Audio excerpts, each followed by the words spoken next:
Баршаңызға сәлем. Бүгін кондитерге арналған құрал жабдықтармен танысамыз.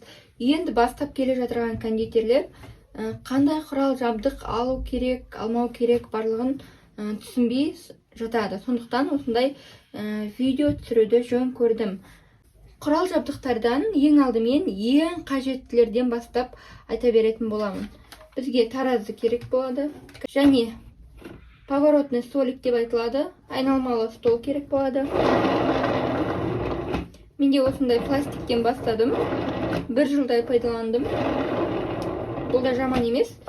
Енді бастап келе жатырған кондитер болсаңыз, осындайдың өзі жақсы. Бұны алар кезде тексеріп аламыз. Бұны айналдырып жіберіп қалған кезде айналып тұра беру керек. Тоқтап қалмау керек.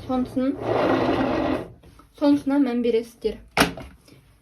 Келесі кондитерлік лопаткалар керек болады. Мынау менде ағаш және силикон. Қатты қамырларға ағашты пайдаланамын.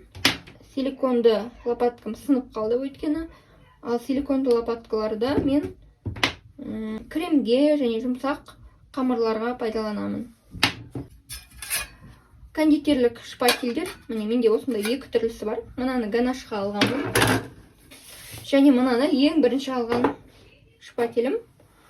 Осыны түзу ма, түзу емес па, 90 градус па, соның барлығын қарап алыңыздар. Осындай бастапқыда осындай 90 градуспен жұмыс жасаған ыңғайлы. Менде осы 3 қана насадка бар. Насадканың номерлерін қалдыратын боламын описаниеге. Және мынау макаронсқа, мынау менде вупипайға. Екеуі 2 түрлі.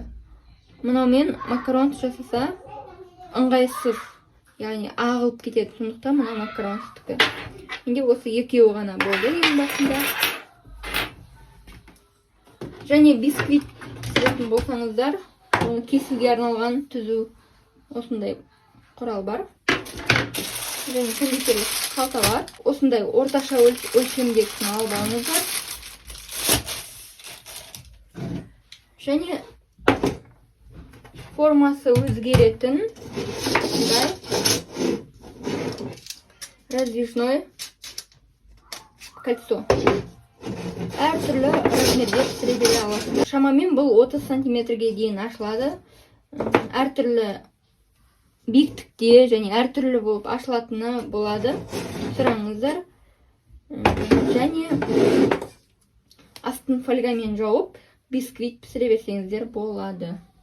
Немесе тортты жинағанда, әртүрлі өлшемдегі торттарды жинағанда біз қысып сыртынан кигізіп стабилизация қойып қоямыз. Пищевая пленка, пергамент, фольга барлығын осындай үлкен рулонмен сатып алыңыздар. Сол сіздерге тиімді болады. Өте ұзаққа жететін болады. Және венчик сапасы жақсысын алыңыздар. Капкейк пісіретін болсаңыздар, осындай арнайы капсулаға салып пісіресіздер. Немесе осындай қағаз бумажные бар. Және осы капсула бар. Бұнымен пісіру үшін сіздерге мынандай ыдыс керек болады. Соған салып пісіресіздер. Болмаса, бұған пісіретін болсаңыздар, қамырыңыз ағып кетеді. Сондықтан осындай арнайы капсулаға пісіргенді кеңес етемін. Енді безендірумен торт пісіретін болсаңыздар, осындай санның, әріптің 4 түрлі арнайы дайын формалары болады. Болт, ай, жұлдыз. Мына бізде изомальттан декор жасау үшін. Және сіздерге осындай силиконды коврик керек болады. Әр түрлі осындай формалар бар.